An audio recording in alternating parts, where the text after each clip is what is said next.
तो आज हम सीखेंगे द्रव्यमान संरक्षण का नियम का सत्यापन। तो क्या आप जानते हैं द्रव्यमान क्या होता है? द्रव्यमान, द्रव्य माने होता है पदार्थ, और हमने आपको पढ़ाया था कि पदार्थ की 3 अवस्थाएं होती है, ठोस, द्रव और गैस। तो जब हम 2 पदार्थों की अभिक्रिया कराते हैं, मान लीजिए जैसे एक पदार्थ A है और एक पदार्थ B है, ठीक है, इनकी क्या कराई हमने? रासायनिक अभिक्रिया। तो हमको 2 पदार्थ और मिलेंगे, एक C और एक D। जो अभिक्रिया में भाग ले रहे हैं उनको बोलते हैं अभिकारक। क्या बोलते हैं? और जो बन रहे हैं उनको बोलते हैं उत्पाद। क्या बोलते हैं? उत्पाद। तो जो हमने 2 पदार्थ लिए, इनका मान मतलब इनके पदार्थ का मान, जैसे मान लीजिए हमने 2 ग्राम ये लिया, 2 ग्राम ये लिया, टोटल लिया 4 ग्राम। फिर हमने इनकी अभिक्रिया कराई। अभिक्रिया कराने के बाद हमें 2 पदार्थ मिले C और D। तो जब हम इनको नापेंगे, तोलेंगे, तो क्या ये भी 4 ग्राम बैठेगा?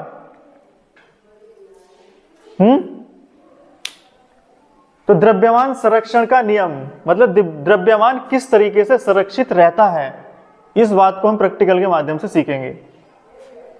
द्रव्यमान संरक्षण का नियम यह कहता है कि द्रव्य अविनाशी है, मतलब इसका विनाश नहीं किया जा सकता, ना ही इसको नष्ट किया जा सकता है, बल्कि ये संरक्षित रहता है। द्रव्यमान का कभी नाश नहीं होता, द्रव्यमान कभी खत्म नहीं होता। तो अभिक्रिया से पूर्व जितना द्रव्यमान होगा, अभिक्रिया के बाद भी उतना ही द्रव्यमान पदार्थ का मौजूद रहेगा।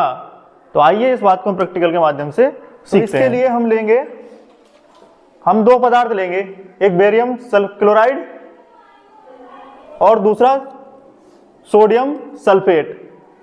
हम कुछ मात्रा इनकी लेंगे और फिर इन दोनों को जो है पानी में घोलेंगे और उसके बाद इनकी अभिक्रिया कराएंगे। जो पदार्थ बनेगा देखेंगे कि दोनों स्थितियों में अभिक्रिया से पहले और अभिक्रिया के बाद द्रव्यमान एक जैसा है या नहीं। इस बात को सिद्ध करने के लिए हमें चाहिए 2 पदार्थ, बेरियम क्लोराइड और सोडियम सल्फेट, ठीक है, 2 बीकर, एक स्पैचुला और एक ग्लास रोड और एक पॉकेट स्केल।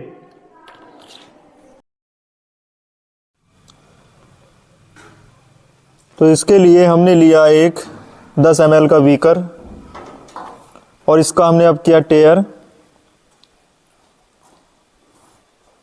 टेयर करने के पश्चात हम इसमें लेते हैं 1 ग्राम सोडियम सल्फेट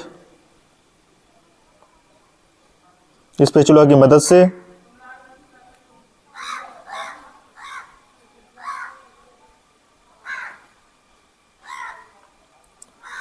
अब कितना हो गया ये? 0.89, थोड़ा और डालते हैं।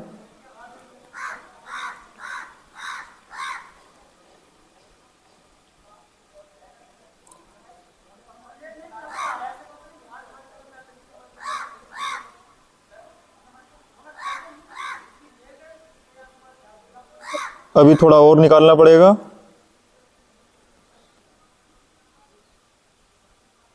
ये हो गया हमारा 1 ग्राम। अब हम एक अन्य दूसरा बीकर लेते हैं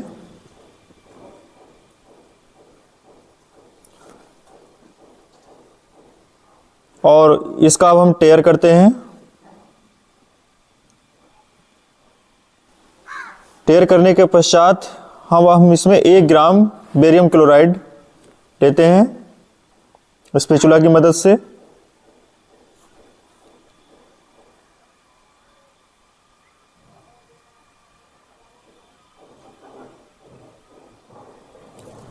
पॉइंट 41 ग्राम, 0.70 ग्राम, थोड़ा और ले निकालते हैं। 1.08 मतलब लगभग जो है 1 ग्राम के लगभग हमने ये बेरियम क्लोराइड ले लिया है बीकर में। अब हम इसको उठाकर अलग रख देते हैं और इनका घोल जो है पानी में तैयार करते हैं। एक हमने बड़ा बीकर लिया और इसका टेयर किया। अब हम इसमें कुछ पानी की मात्रा डालते हैं एक अन्य दूसरे बीकर की मदद से।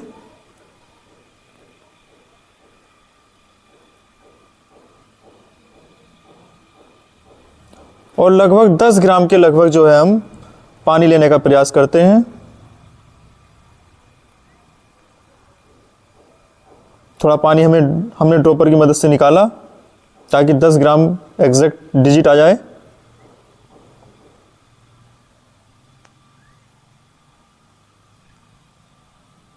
नौ 44, 49, 52, 58, 57, 62,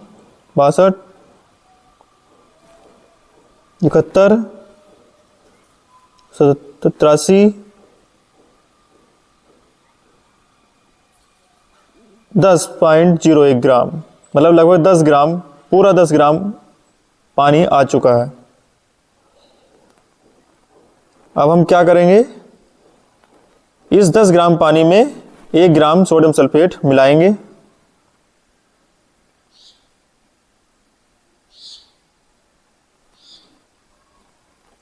अब हम एक अन्य दूसरा बड़ा बीकर लेते हैं और इसका भी हम टेयर करते हैं और इसमें भी जो है हम 10 ग्राम पानी लेने का प्रयास करते हैं।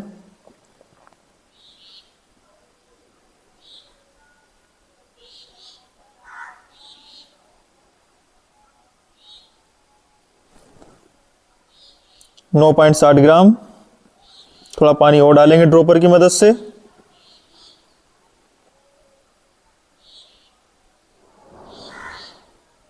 नौ 9.89, 9.98, एक बूंद और डालने का प्रयास करते हैं। ये हो गया 10.01 ग्राम, मतलब लगभग 10 ग्राम पानी हमने ले लिया। अब हम इसमें बेरियम क्लोराइड घोलते हैं।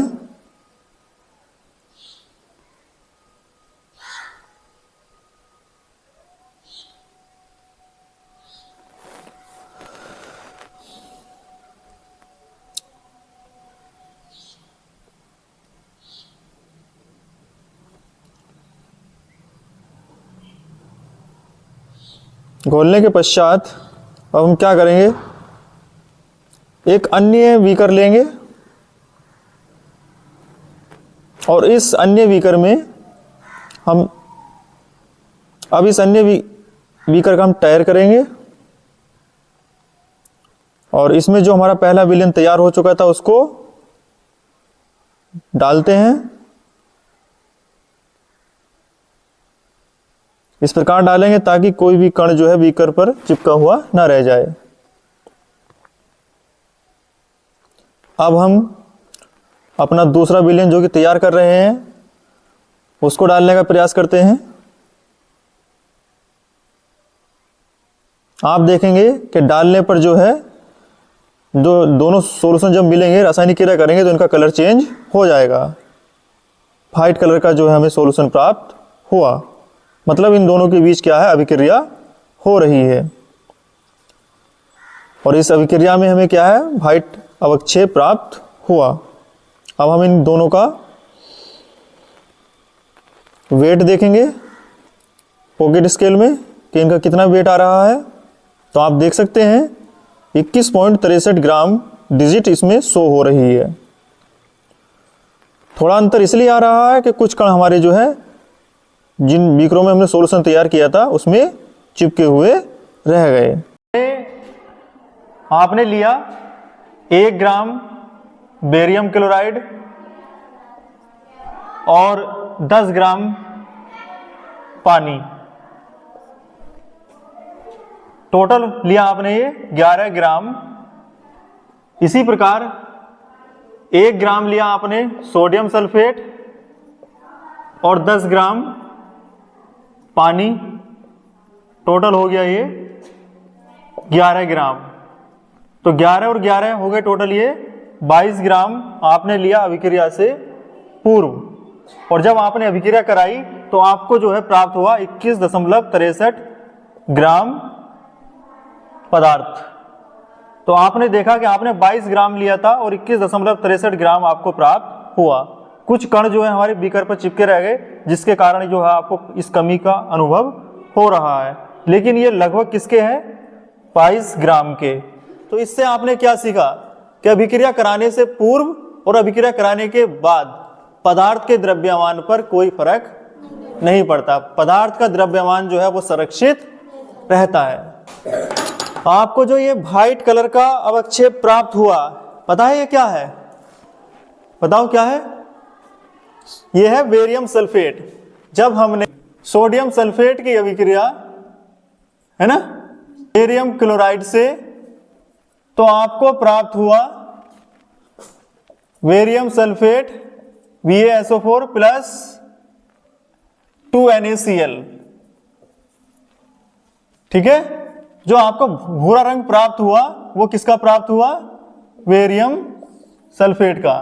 आपने क्या करा, 10 ग्राम का विलयन इसका लिया और 10 ग्राम का विलयन इसका, नहीं 11 ग्राम का विलयन आपने इसका लिया था और 11 ग्राम का विलयन आपने इसका लिया था, तो 11 टोटल 22। लेकिन आपको इन दोनों का प्राप्त हुआ कितना? 21.63, मतलब लगभग जो है 22 ग्राम के लगभग आपको प्राप्त हुआ।